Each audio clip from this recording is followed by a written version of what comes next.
Bom dia, pessoal. Vamos para mais uma aula, certo? Hoje a gente vai falar sobre o absoluto, certo? Nós saímos do conteúdo sobre a Idade Média, né? O período medieval, onde quem dominava era o pensamento religioso, né? A Igreja Católica. Saímos das reformas religiosas, né? Do protestantismo, da Contra-Reforma. Agora a gente vai para o absolutismo, ok? O que é absolutismo? O que é uma coisa absoluta? Total, certo? Quando os países, né, saíram da Idade Média, formaram os estados nacionais, o absolutismo ele surgiu como um sistema político e administrativo que era governado pelo, pelo rei, príncipe, imperador, um monarca, né? Geralmente é um monarca em que esse rei vai mandar de forma praticamente absoluta, quase que absoluta. Ele vai concentrar poderes em suas mãos, né? Por isso que é absolutismo. Aqui na capa a gente tem, né, a representação do absolutismo inglês, né, que seria o Henrique VIII, né, que nós vimos até nas reformas religiosas, né?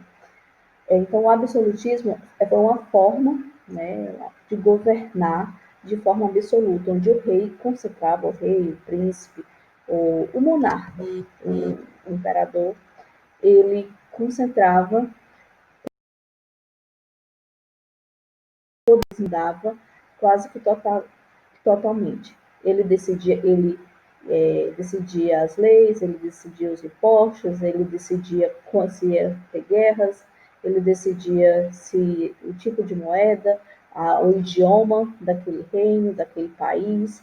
Ele decidia tudo, né? Ou praticamente tudo. Então, isso que era o absolutismo. Quando o monarca, quando o seu governante decide sozinho, quando ele toma as principais decisões. Decisões também religiosas. Todas essas decisões também eram apoiadas pela igreja. Então, o que foi o absolutismo? O absolutismo foi um sistema político e administrativo, né? Era uma forma de governar o país, dos países europeus do século XVI ao século XVIII.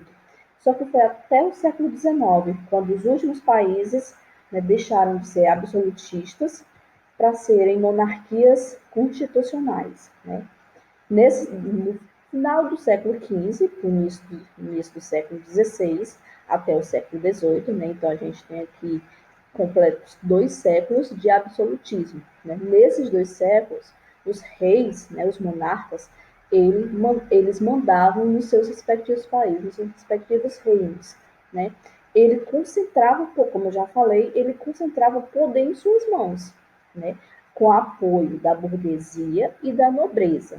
E quem era a burguesia? A burguesia vem de burgos, cidades, pessoas que trabalhavam nas cidades. Quando eu falar em burguesia, eu sempre estarei falando de pessoas que trabalham nas cidades, que são os banqueiros, a burguesia são os comerciantes, a burguesia no século XVIII e XIX são os novos industriais, são as pessoas que têm dinheiro. E a nobreza, que vivia no luxo no período feudal, né, no período da Idade Média, foi para o período da Idade Moderna, foi ficar junto ao rei com todo o luxo, né? Com toda a pompa, com todos os privilégios que os reis absolutistas davam para a nobreza.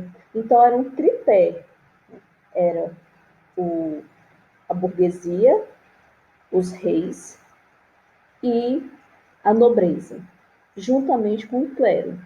A diferença é que a burguesia apenas tinha o apoio, mas ela não fazia parte do governo. Quem é que mandava e desmandava? O rei, né? O rei absolutista. E o clero que tinha também, né, sua parcela de contribuição. Quando eu falo clero, eu falo especialmente da Igreja Católica ou da Igreja Protestante. Nele, o soberano centralizava todos os poderes do Estado, quando eu falo Estado é país, em suas mãos, sem prestar contas à sociedade, né? Então, tipo assim, se eu falar aqui de presidente, governador e país, se o prefeito, se o prefeito ou governador ou presidente quiser fazer, sei lá, uma obra, depois ele vai ter que prestar conta do dinheiro que gastou ou por que está fazendo aquela obra. Hoje é assim. Mas antes, se ele vivesse no país, no período absolutista, se ele fosse o presidente, né, um rei absolutista, ele não precisava fazer isso. Ele só ia dizer: eu vou fazer porque eu quero, porque assim eu posso. E se alguém dissesse: você não pode, ele ia dizer: eu posso porque eu sou o rei. Aí que você observa a pompa, o luxo que esses reis viviam, né? Geralmente eram os monarcas, reis, rainhas, príncipes. O luxo que eles viviam, esse luxo era advindo dos impostos, né? Em que era pago pela burguesia e pelo povo. Na verdade, quem sofria mais tudo era o povo, né? Que pagava por todo o luxo que o clero, a nobreza vivia.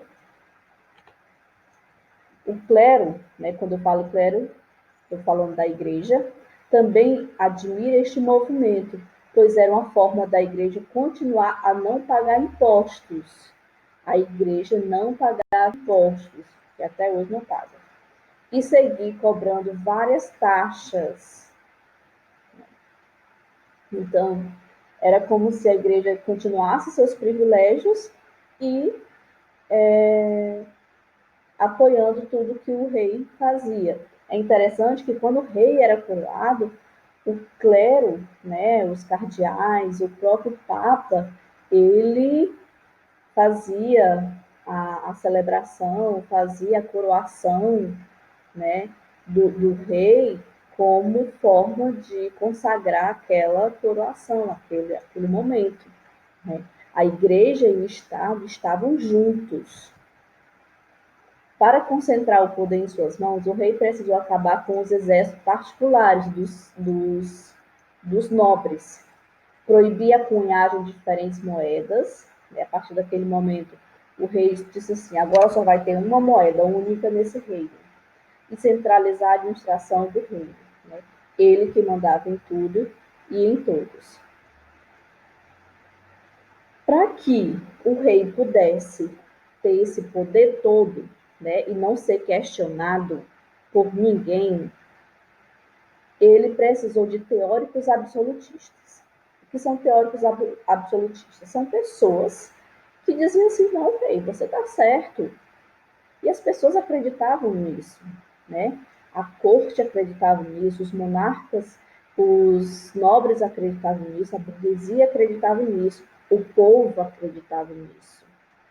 Para que todo mundo pensasse que os reis absolutistas tinham o direito de serem absolutistas, eles precisavam de teóricos absolutistas, pessoas instruídas, pessoas que escreveram livros para justificar tudo que o rei fazia. Então, o primeiro, né, foi Nicolau Maquiavel, que nasceu em 1469 e morreu em 1527.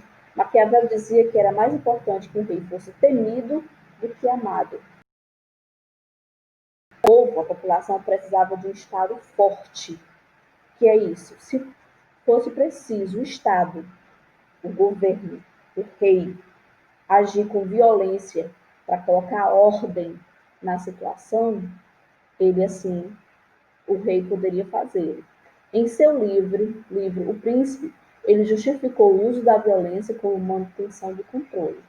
Então, tudo isso para justificar o absolutismo do rei, para dizer assim: o rei, ele é assim, ele é mandão, ele está mandando em tudo e em todos, ele é rei absoluto, mas é porque Se ele não for assim, se ele não usar a violência, fica tudo descontrolado.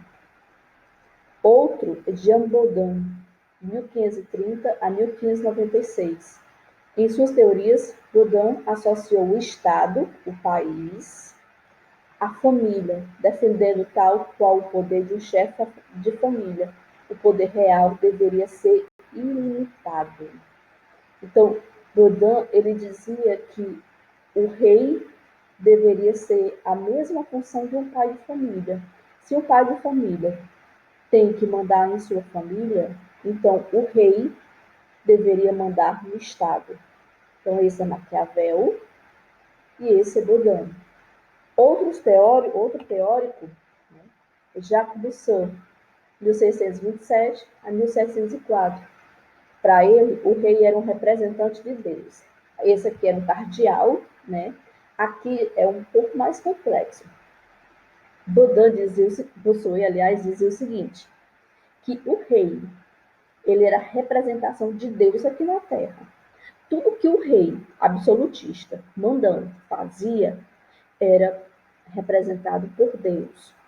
Tudo que ele dizia ou fazia era inquestionável. Inquestionável. Se ele começasse uma guerra, ele estava representando a vontade de Deus. Não podia ser questionado. Se ele aumentava os impostos, estava representando a vontade de Deus. Então, nada de ser contestado. Era representante de Deus na terra e suas atitudes não deveriam ser contestadas, jamais, porque contestar o rei era a mesma coisa que contestar Deus. E quem contestasse Deus iria ser castigado, pois seria a mesma coisa que contestar o próprio Deus. E quem seria louco de contestar Deus? Thomas Hobbes era um inglês, né? Também defendeu o absolutismo em seu livro Leviatã. Para ele, o poder real era necessário para colocar ordem no mundo. Né? Para ele, o homem ele é mau, por natureza. Ele já nasce mau. E quem é que poderia colocar, vamos dizer assim, controle no homem? Apenas o Estado. E quem era o Estado? O rei. Tem até um rei que é representação do absolutismo, que é o Luís XIV, né, um rei francês. Ele dizia: o Estado sou eu. Ele se dizia o próprio Estado, ele era a representação do Estado, né? É considerado até o rei Sol. Então, reis absolutistas, né? Na Espanha, nós tivemos a unificação política, que começou em 1469, no século XV, por meio do casamento do rei Fernão de Aragão e a rainha Isabel de Castela. Né? Foram reis absolutistas, mas não tiveram tanta representatividade. Esses dois, né, nesses dois países, foram os que mais representaram o absolutismo, né, que foi na França e na Inglaterra. Né, foram várias dinastias de reis absolutistas.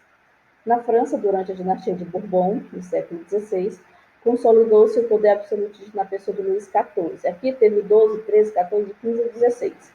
Mas nessa figura aqui, ó, o Luís XIV, o rei Sol, né, foi ele que disse: eu sou o Estado, né, o Estado sou eu. Ele era a própria representação do Estado. Né? Ele era a lei, ele era o exército, ele era tudo. Né? Ele nasceu em 1643, morreu em 1715. Já na Inglaterra, o absolutismo de Henrique VIII, que foi esse rei aqui, né, que começou a reforma religiosa na Inglaterra, em 1506, que queria se separar para se casar a pena, né, 1509 a 1547. Né, ele era um rei absolutista, né, ele era tão absoluto que resolveu fundar uma outra religião, se separar da Igreja Católica, né, separar o Estado da Igreja Católica e fundar uma outra religião, né, simplesmente porque não aceitou o não da Igreja Católica. Já na Inglaterra, o absolutismo de Henrique VIII também foi apoiado pela burguesia, a qual consentiu o fortalecimento dos poderes monárquicos em detrimento do poder parlamentar. É interessante que no final do século XVIII e no século XIX, essas monarquias absolutistas elas foram perdendo poder. Né?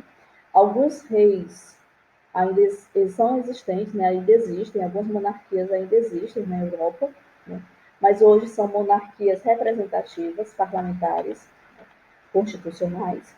Elas são monarquias, não são mais monarquias absolutistas, elas são governadas por reis ou rainhas, mas elas passam pelo crivo de um parlamento. Né? Elas não podem mais mandar do jeito que elas querem. Elas mandam, né, mas elas passam por votação, passam por um processo de controle. Né? Nesses países existe o primeiro-ministro, como na Inglaterra, tem a rainha Elizabeth II, mas tem o primeiro-ministro. Então, revisando, o que foi o absolutismo? Foi uma forma de governar, né? Dos monarcas, onde ele mandava e desmandava, né, em praticamente tudo e em tudo. Eles decidiam quais leis, eles eram as leis, né? Eles, não, eles determinavam que tipo de língua, quais as leis deveriam ser seguidas. Eles decidiam tudo, do jeito que eles queriam, do jeito que eles não queriam, né, se eles quisessem. Isso que é o absolutismo. Espero que vocês tenham entendido. Né? Qualquer dúvida, podem fazer perguntas no grupo, né? E leiam o texto complementar que está na apostila. E bons estudos. Façam as atividades e até a próxima aula.